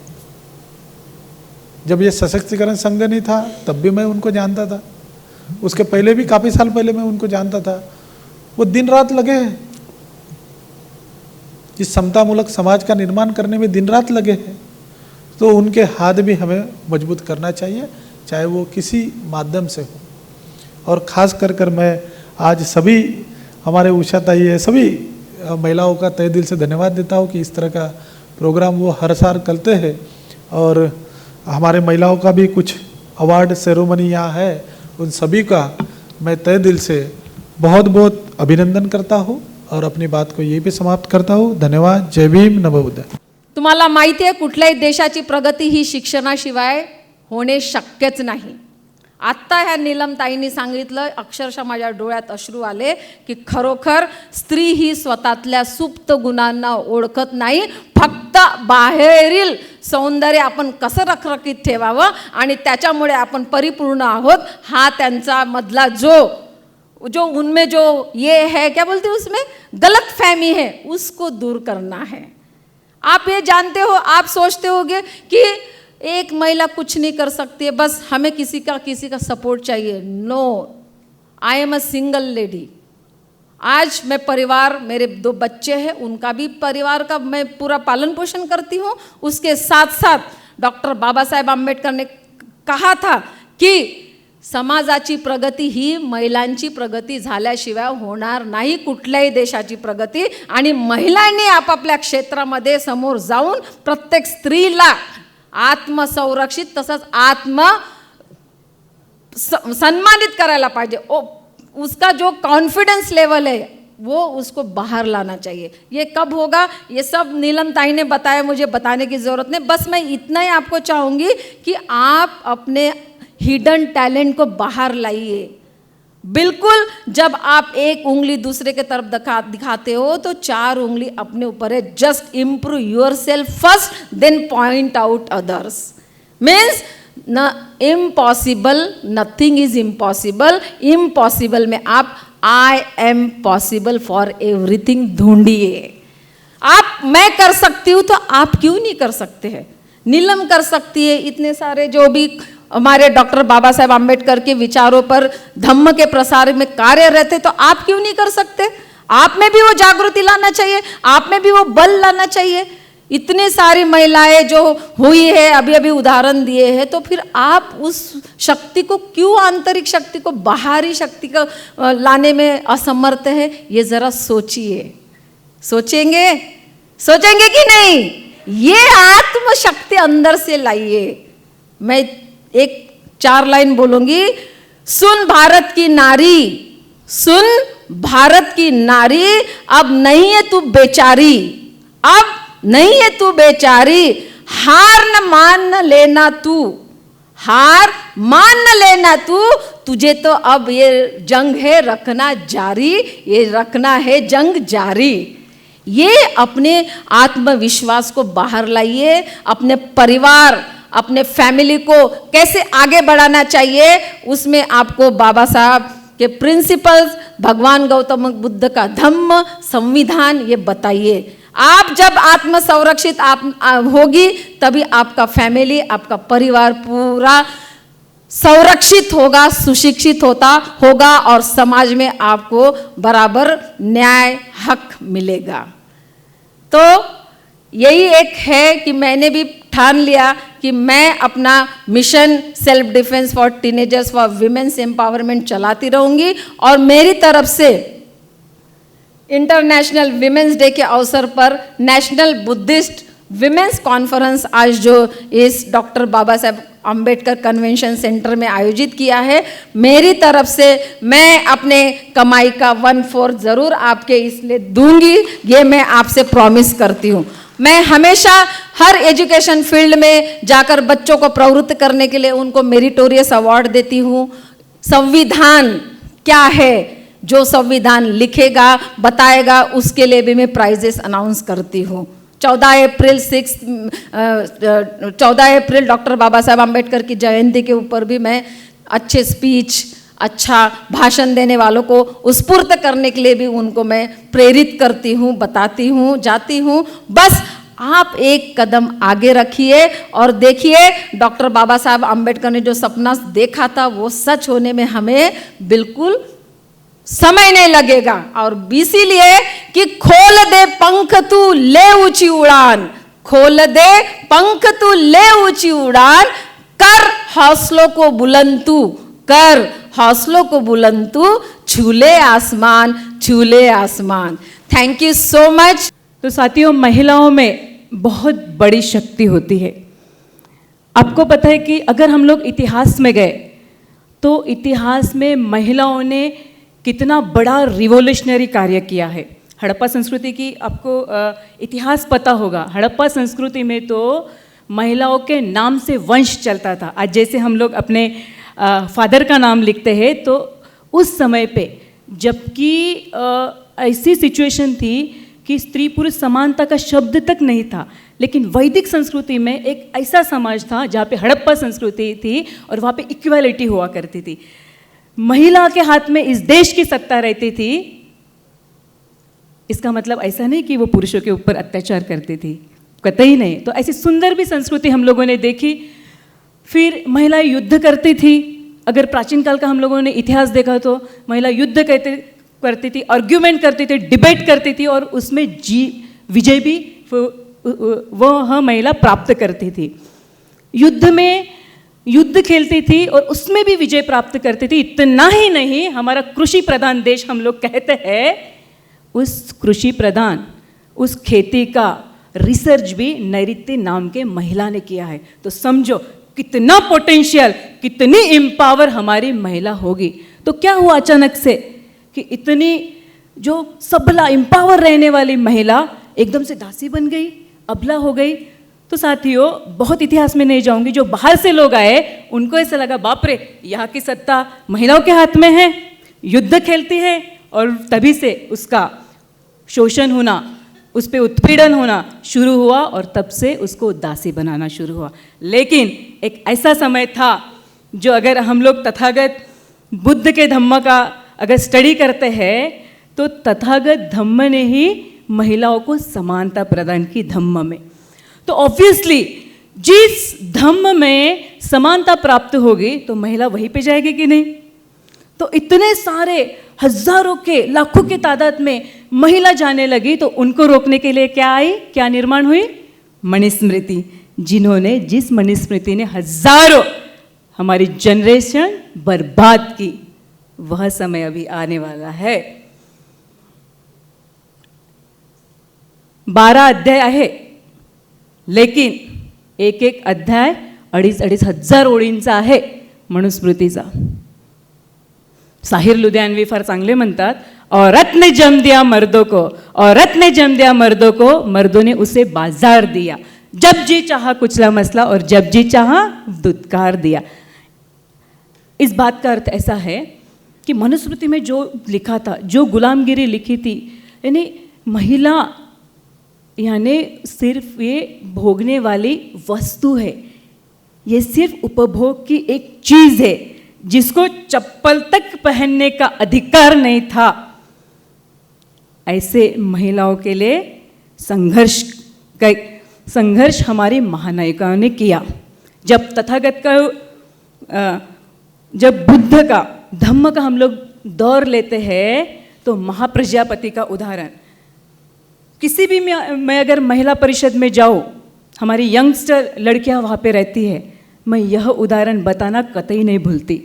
वो इसीलिए कि महाप्रजापति गौतमी सिर्फ भारत देश की ही नहीं, समूचे दुनिया की स्त्री मुक्ति आंदोलन की उद्गाती है, महानायिका है, जिसने 500 महिलाओं को लेके 500 किलोमीटरचा जिनी लॉन्ग मार्च काढला, विशाखा ते कपिल वस्तुपर्यंतचा। क्या था इसके पीछे का रीजन? तथागत बुद्ध, क्योंकि वो समय काफी अलग था, यानी महिलाओं को स्वतंत्रता नहीं थी, बाप रे समानता का विचार तथागत बुद्ध कर रहे हैं, यही बहुत बड़ी बात थी। लेकिन तथागत बुद्ध वो प्रवेश देने ही वाले थे स्त्री महिलाओं को। महाप्रजापति ने आंदोलन छेड़ा 500 महिलाओं को लेके, किसी लिए? हम भी महिला है, हम भी धम्म का प्रचार प्रसार करने के लिए सक्षम है और हम भी अरहंत पद प्राप्त कर सकते हैं। क्या बोला? भिक्खुनी सोमा, भिक्खुनी खेमा, कितने सुंदर अनुभव उन्होंने उनके एक्सप्लेन किए। जब जब अपॉर्चुनिटी महिलाओं को मिलती है तो उस अपॉर्चुनिटी का महिला क्या करते, इतना इसका बहुत बड़ा उदाहरण जब धम्म में प्रवेश मिला महिलाओं को, तो भिक्खुनी सोमा, महाप्रजापति गौतमी, यशोधरा जिसका नाम भद्दकच्चाय था, तो ऐसी हमारी महिलाएं। उसके बाद किसने संघर्ष किया? सावित्री माई का युग आया। सावित्री माई अकेली लड़ी ब्राह्मणवाद, समाजकंटक और मनुवाद के खिलाफ। कितना सहा होगा? अभी हमारे जनबंधु ताई ने बोला कि कितने भी लोग पीछे क्यों ना लगे, लेकिन आपने डरना नहीं है, क्योंकि अब डॉक्टर बाबा साहब अम्बेडकर की और सावित्री माई की पावर निडर बेटियां हो। उन्होंने बोला ना कि किस तरह से उन्होंने 10 लाख भारत सरकार के बैंक डिपार्टमेंट के बचाए। तो सावित्री माई के पीछे भी सावित्री माई ने उसका आंदोलन रोकना चाहिए शिक्षा का, क्यों ये महिलाओं को पढ़ाते, तो बहुत बड़े कॉन्स्पिरेसी करना शुरू हुआ उसके अगेंस्ट में, उसके विरोध में। गोबर पत्थर मारे दिए जाते थे, फिर भी वो रुकी क्या? तिने असं म्हटलं का नाही बाई आता मी नाही जात, हे लोक रोजच माझा अपमान करतात, माझी साडी खराब होते। लेकिन नहीं, उसमें से सावित्री माई रास्ता ढूंढती थी। उस सावित्री माई की जिम्मेवार बेटियां हम लोग हैं महिलाओं। और इसी तरह से आज की भी लड़ाई सावित्री माई का आदर्श, भारतीय संविधान, डॉक्टर बाबा साहब अम्बेडकर का आदर्श हमें आगे रख के आने वाला जो ये समय है बहुत कठिन है, संविधान खत्म होते जा रहा है, तो हम लोगों को हमारी महानायिका का आदर्श सामने रख के वैसे लड़ाई लड़नी चाहिए। अकेली सावित्री माई ने भिड़ेवाड़ा में महिलाओं के शिक्षा का झंडा गड़ाया, लेकिन मनुवाद के सामने, ब्राह्मणवाद को सामने कभी झुकी क्या? कतई नहीं। फिर डॉक्टर बाबा साहब अम्बेडकर का युग ले लो, भारतीय संविधान के माध्यम से हम लोगों को कितने राइट्स मिले, right to vote, right to education, right to live, जिंदा रहने का अधिकार था हमें, सती जावं लागत होतं, बरोबर? आता जर कोणी प्रवृत्त केलं तर एका बुक्समध्ये लिहिलेलं आहे, आमच्या मेघवाल ताई लिखतात, कुसुम मेघवाल लिखते हैं, राजस्थान में ऐसा ही प्रयत्न किया था, एक महिलाओं को उद्युक्त किया था सती जाने के लिए, अक्खा गांव की गांव जेल में डाल दिया गया। सेक्शन 3 और 4 पनिशमेंट है 2 years अप टू 7 years। असंवैधानिक ये सब, राइट टू वोट, आज हम ईवीएम यहाँ से बैन होना चाहिए, इसके लिए झगड़ रहे हैं, लगातार दिन रात संघर्ष कर रहे हैं हम सब मिलके। क्यों? क्योंकि देश का लोकतंत्र बचना चाहिए। जब से मैंने बाबा साहब को पढ़ा, लगभग 22 साल की बात हो गई, तो तब से ऐसे ही चल रहा हूँ। 22 सालों से पंजाब में काम कर रहे हैं, नौजवानों की टीम बनाई और एक हाईवे पर एक बड़ी महंगी जीडी रोड पर एक ज़मीन परचेज की, जिस पर आगे चलकर आप सबको एक पंजाब में बड़ा बुद्ध विहार दिखने को मिलेगा और भगवान बुद्ध का स्टैचू हाईवे के ऊपर काफ़ी ऊंचा लगा हुआ मिलेगा। तो उसके लिए हम अपना प्रयास कर रहे हैं। तो ऐसे ही वो हाईवे पर हमने एक लैंड लेकर रखी है, उस पर एक ऑफिस बना रखा है। नहीं, थैंक यू। एक्चुअली वो मैं लगातार थोड़ा रात को भी नींद नहीं हुई मेरी, पूरी ट्रेन में कुछ थोड़ा खाया नहीं खाया, थोड़ा गला ख़राब हो गया, सेहत ख़राब हो गई। तो ऐसे ही बनते जी पंजाब में महिला शक्तिकरण संघ का इन्होंने प्रोग्राम करना था और बनते जी जगह की प्लानिंग कर रहे थे कि हम कौन सी जगह पर महिला शक्तिकरण संघ का प्रोग्राम रखें। तो वहाँ हमारे ऑफिस पर मेरा नंबर लिखा हुआ था। तो बनते जी ने मुझे कॉल की कि कौन बोल रहे हो? मैंने बोला ऐसे ऐसे करके मैं सुभाष बोल रहा हूँ, मैं इस संस्था Buddhist mission charitable trust Punjab का वाइस प्रेसिडेंट हूँ। तो बनते जी ने बोला आप कहाँ हो? तो मैंने बोला कि मैं जो मेरी सिटी है वहाँ हूँ। तो बनते जी ने बोला कि मैं जा रहा हूँ, आप मिल सकते हो? तो मैंने बोला कि मैं तो कोई बनते जी आ जाए, अगर मुझे एक बार मैसेज लगा दे तो मैंने उनसे मिलना है, कभी मैंने मिस नहीं किया। तो बनते जी से मिला, इन्होंने बोला कि ऐसे ऐसे जगह आपकी हाईवे के ऊपर है, हम प्रोग्राम करना चाहते हैं।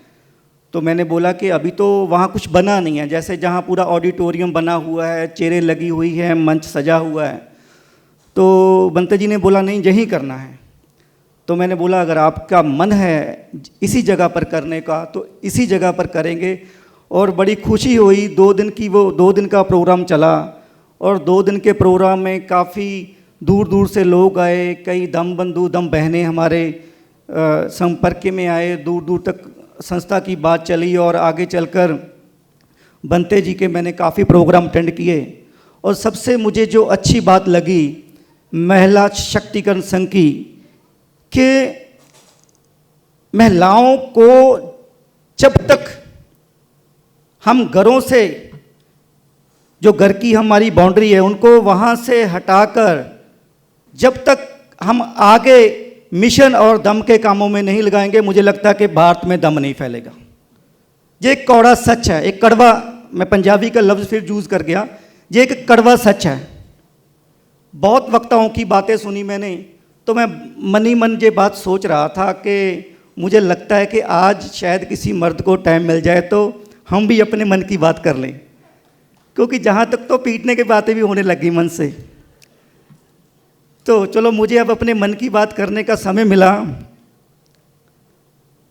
बड़ी अच्छी अच्छी बातें सुनने को मिली, बड़े बड़े जो स्मिता कामले जी हैं और बड़े बड़े वक्ता के साथ बैठने का आज मौका मिला, तो मैं धन्यवाद आखता हूँ। तो समस्या जो मैंने देखा है ना कि हमने काफ़ी समस्या पर चर्चा की महिलाओं के ऊपर, पर उसी मंच में हमें समाधान भी ढूंढना चाहिए, समाधान भी उसी मंच से हमें देना चाहिए। क्योंकि बात ये मिर्च सब्जी में मिर्च कम है या मिर्च ज़्यादा है, या नमक कम है या नमक ज़्यादा है, इसकी नहीं है। बात इसकी नहीं है कि आज एक औरत को पूछना पड़ रहा है कि आज खाने में क्या बनाना है। मेरी शादी हुई है, बहुत ज़्यादातर लोग जिनकी शादी हुई है वो बैठे हुए हैं, महिलाएं बैठी हैं, आदमी बैठे हैं। तो जब अपनी वाइफ हमें फ़ोन करती है तो कितनी मन को खुशी होती है कि मेरी वाइफ ने मेरे खाने के लिए पूछा क्या खाओगे। तो जैसे हम अपनी घरवालियों को पूछते हैं, कुछ भी पूछते हैं, आप क्या लेना चाहते हो, तो उनको भी बड़ी खुशी होती है। तो एक वो बैलेंस बना रहता है, जो बुद्धा का है ना, अष्टांगिक मार्ग है ना बुद्धा का, जो बैलेंस पर चलेंगे हम ना, तो बना रहता है। और परिवार ऐसे ही चल रहा है। जो पुराना एक कल्चर था, मुझे UP, Bihar, Maharashtra, other state का मैं कभी खुलकर नहीं कह सकता कि जिसके बारे में मुझे ज़्यादा एक्सपीरियंस नहीं है, मैं नहीं बोलूँगा उस बारे में। पंजाब में ज़्यादातर अपने लोगों के पास पैसा आ चुका है, धन दौलत, संपत्ति, ज़मीन, जायदाद, सभी के लोगों के पास गाड़ियाँ, अच्छे कपड़े, अच्छे व्यापार स्टैंड हो चुके हैं, पेट्रोल पंप है, फैक्ट्री हैं अपने लोगों की। पंजाब में बहुत कम लोग रह गए हैं जो अभी ज़्यादा आगे नहीं उठ पाए। उनके भी कई खास रीज़न हैं, जैसे कुछ जो बॉर्डर एरिया हैं वहाँ अपने लोगों को अभी तक उच्च शिक्षा नहीं मिली, एक मेन कारण तो ये है।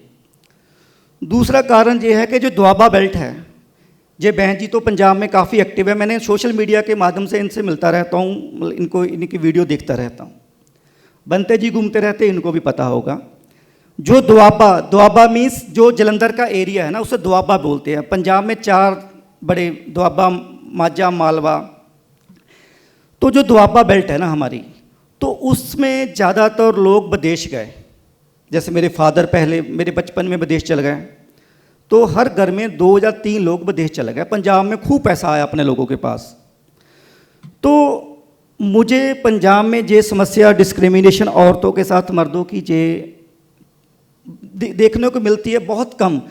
कहाँ मिलती है? जहाँ आज तक भी हमारे लोग अपने समाज की औरतों को शिक्षित नहीं कर पाए, बच्चियों को पढ़ा नहीं पाए, जहाँ उनकी कोई घर में ज़्यादा कोई दिक्कत है, बाप बीमार है, माँ बीमार है, कुछ और कारण हो सकते। क्योंकि मैं बच्चे पढ़ाता हूँ। अभी मेरे लास्ट ईयर मेरे पास 42 बच्चे थे जिनका मैंने टोटली खर्चा देता था, टोटली स्टडी का, क्योंकि लोगों के घरों में जाना अभी भी दिक्कत है। तो समस्या, आज की जो समस्या मैं देख रहा हूँ, हमें क्या करना चाहिए? ये जो मैं इसे आज छोटी बात समझता हूँ, पंजाब के लिए बोल रहा हूँ, अदर स्टेट में शायद कुछ दिक्कतें चल रही हो। पंजाब में तो हमारे ऐसे है, अगर मैं अपने घर की बात करूँ तो मेरी 2 बेटियाँ, बेटियाँ बड़ी हैं, बेटा मेरा छोटा है। मेरी बेटी मेरे जूते नहीं उठाएगी, मेरे जूते नहीं मुझे पकड़ाएगी, ये हमारा कल्चर है। वो मेरे उतारे हुए कपड़े नहीं मुझे पकड़ाएगी।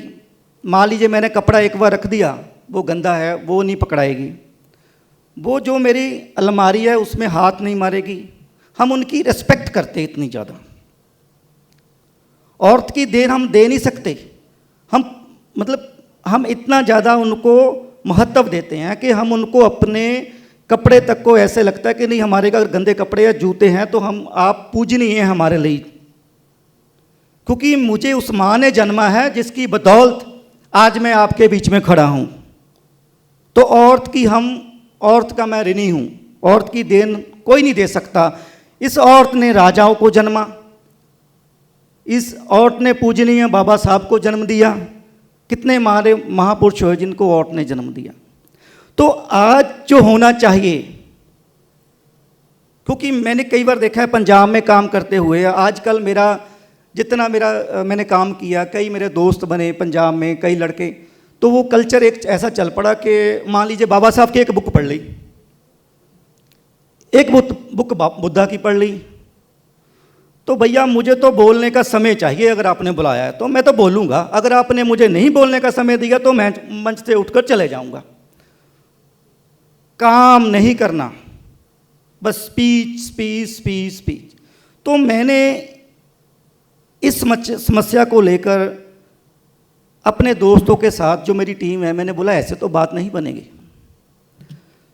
बनते चंद्रकीर्ति जी से मैंने ये बोला कि पंजाब में कुछ ऐसे बनते भेजो आप, जो हम गांव-गांव लेकर जाएं, उनको गांव-गांव जाकर काम करें। मैंने बिल्कुल छोड़ दिया कि आप प्रोग्राम ऑर्गेनाइज करो, मैं आऊँगा और मैं बोल के चला जाऊँ। पंजाब की बात कर रहा हूँ। तो आप तो मैं बाबा साहब के भी ऊपर से जा रहे हो कि हमने बाबा साहब को पढ़ लिया था, हम बाबा साहब हो गए। काम करें। भगवान बुद्ध ने कहा था कि काम करना। उन्होंने भिक्षु लोगों को बोला था कि चरक भिक्षुए चारे कम, भोजन हताए भोजन सिखाए, कि चार क्या करनी है, चलते रहना है। तो बाबा साहब ने भी हमें यही बताया कि समाज के लिए अपने खड़े होना है, चलते रहना है, काम करना है। हम समस्या ढूंढ लेते हैं पर समस्या का समाधान नहीं ढूंढ पा रहे। ये चिंता का विषय है। समस्या वही की वही है। जैसे भगवान बुद्ध ने कहा था ना, जब उन्होंने ज्ञान प्राप्ति की, उन्होंने बोला कि समस्या है, दुख है, दुख का कारण है और कारण का समाधान भी है। आजकल हम जब कुछ बुद्धिजीवी इकट्ठे कहीं बैठ जाएं, अभी भी थोड़ी देर बहन जी से मेरी बात चल रही थी ईवीएम के मुद्दे पर। स्मिता जी ने अभी आंदोलन छेड़ा हो ईवीएम के मुद्दे पर। तो समस्या तो वैसे की वैसे है, टस से मस नहीं हो रही। हमारा पूरा जोर लगा हुआ है, हिंदी में क्या, हमारी पूरी एनर्जी लगी हुई है इसमें, पूरा जोर लगा हुआ है। समस्या वहीं की वहीं है। मैं इसके बारे में कई बार सोचता हूँ जब घर में बैठता हूँ कि क्या करें। देश छोड़ दें, बच्चों को उपदेश सेट कर दें, पर नहीं कर सकते क्योंकि हमने बाबा साहब को पढ़ा है। हम ऐसा भी नहीं कर सकते। तो हमें आज इस मंच से ये कसम लेनी होगी कि हमें इकट्ठे होकर अपने लोगों को तैयार करना है, धीरे धीरे धीरे धीरे। जैसे भगवान बुद्ध ने कैसे उन्होंने दम का चक्कर चलाया। और ऐसा करने के लिए सबसे ज़्यादा जरूरी हमें औरतों का सहयोग, हमारी बहनों का सहयोग चाहिए, हमारी माताओं का सहयोग चाहिए। और आज के दिन पर मैं सभी दम बंधुओं का, दम बहनों का और आवाज़ इंडिया चैनल की पूरी टीम और मेरी बहन जी, इनके चैनल NB न्यूज़ 24/7 की पूरी टीम का धन्यवाद करता हूँ कि आज, और जय भी मांगता हूँ क्योंकि बड़ा अच्छा लगा बहन जी से मिलकर, बड़ी खुशी को कि फेसबुक के माध्यम से इनको पहले मैं जानता था। तो सबका मैं बड़ा ऋणी हूँ और बड़ा थैंक यू। आज के इस मंच पर आपने मुझे बोलने का अवसर दिया। मनाने जा रहे हैं इस जागतिक महिला दिन की सभी को मैं मंगल कामना देती हूँ। आज का ये दिन भर का सेशन चल रहा है, अच्छा चल रहा है। बीच में थोड़ी गड़बड़ हो गई है, वो सभी थोड़ा फर होता है, आपको भी पता है। तो ये जो पहला सेशन चल रहा है बीच में लाइट की वजह से हमने फिर ब्रेक कर दिया, लंच भी हो गया था, वक्त हो गया था लंच का। आज के इस फर्स्ट सेशन में जो भी वक्तागण यहाँ पर आके अपनी बात रखी, बहुत अच्छी बात रखी। महिलाओं के बारे में क्या सोच है, क्या होना चाहिए, समस्या क्या है, उनके उपाय क्या होना चाहिए, सभी पर चर्चा हुई है। अभी जो कि पंजाब से आए हैं सुभाष चंद्र जी, उन्होंने भी बड़ी अच्छी बात की है। माँ क्या होती है, बिना मतलब से प्यार करती है। बड़ा अच्छा शब्द मुझे लगा है ये, और सही भी है। महिलाओं का सम्मान कैसा होना चाहिए, मतलब सभी जो आए हुए हैं, फिर वो सुभाष चंद्र जी हो या डॉक्टर सिद्धार्थ जी गायकवाड़ हो, वो भी हमारे मंच पे हमेशा हम उनको बुलाते हैं। बड़ी व्यस्तता से भी वो हमारे लिए वक्त निकालते हैं, आते हैं, और महिलाओं के जो भी योजनाएं हैं जो उनको पता है वो सभी बताते हैं। तो इतनी व्यस्तता से भी वो हमें टाइम देते हैं, तो हम गायकवाड़ सर का भी आभार व्यक्त करती हूँ। महिला सशक्तिकरण संघ की तरफ से सुभाष चंद्र को भी मैं धन्यवाद देती हूँ, आभार व्यक्त करती हूँ। वैसे ही आज का जो शुरू में ही जो सेशन शुरू हुआ और वो स्वागत गीत कहा गया, उसमें स्वागत गीत में थी उषा ताई, प्रिया ताई और सरोज ताई। महिला सशक्तिकरण संघ पर भी गीत गाया और दूसरा एक अलग स्वागत गीत गाया। बड़ी शब्दों में अगर आपने ध्यान दिया होगा तो आपके समझ में आ गया होगा कि वो क्या कहना चाहती है। महिला सशक्त हुई नहीं हुई, आगे होके क्या करना चाहिए हर स्त्री को, बड़ी अच्छी तरह से वो शब्दों में आया है, आपने सुना होगा। तो उनकी अच्छी आवाज़ है सभी की, इसलिए उन्होंने अच्छा गीत गाया, उनको मैं धन्यवाद देती हूँ, आभार व्यक्त करती हूँ। हमारे आज के ये प्रोग्राम का प्रस्तावना रखी है हमारी विद्याताई जनरोड़े, जो कि कोषाध्यक्ष है। बड़ी अच्छी तरह से प्रस्तावना रखी है। और महिला दिन की शुरुआत कैसे हुई उसका भी थोड़ा इतिहास आपके सामने रखा है उन्होंने, उनको भी मैं धन्यवाद देती हूँ, आभार व्यक्त करती हूँ। सरोज ताई आगलावे शायद नहीं है, उन्होंने भी स्त्री मानसिक रूप से सक्षम होना जरूरी है। और हमारी जो महानायिका हुई है उनका इतिहास क्या है आपके सामने पूरे पन्ने पलट के उन्होंने दिखाया है, बताया है, तो आपके समझ में आया ही होगा। डॉक्टर सरोज ताई आगलावे का भी आभार व्यक्त करती हूँ। उसके बाद नीलम ताई बौद्ध जो कि चीफ एडिटर है, छाया जनबंधु, स्मिता ताई कांबड़े, अर्चना गौतम हो या मंजूलाल हो या रोशनी ताई गायकवाड़ हो, सभी ये जो महिलाएं आपके सामने आई, ये आज की नायिका है जिनको आपने देखा है, उनके मुंह से सुना है कि वो क्या कहना चाहती है आपको। और सभी का कहने का यही मतलब मुझे समझ में आया है कि यहाँ जो भी महिलाएं बैठी है सभी ने खुद का तो विकास करना ही चाहिए, क्योंकि खुद का विकास खुद ही करना पड़ता है, बाकी के सिर्फ साथ में होते, चलना तुम्हें ही होता है। तो खुद का विकास खुद करना चाहिए। अपने जो भी हमारे साथ, हमारी माँ हो, बहन हो, हमारी फ्रेंड्स हो, एक दूसरे का साथ देना जरूरी है, ना कि चुगली चाड़ी। रोशनी ताई ने बताया है, सभी महिलाओं ने एक ही बात मुझे समझ में आई कि हमारा जो काम है, जो हम कर रहे हैं, जो भी करना चाहते हैं, उसके साथ हम तो कर रहे हैं, लेकिन हमारी जो बाकी महिलाएं हैं उनको साथ लेके उनका विकास कैसा हो और उनका जो भी थोड़ा सा सकारात्मक बाजू उनकी कैसी देखा जाए, इन पे ध्यान दिया जाए। और महिला आगे आना बहुत ज़रूरी है। अभी जो परिस्थिति हम देखते हैं कैसी विषमतावादी परिस्थितियां हैं, और महिलाओं की जिम्मेदारी बहुत ज़्यादा है, क्योंकि घर जिस तरह से वो संभालती है, एक समाज को भी वो अच्छी डायरेक्शन लेके जा सकती है।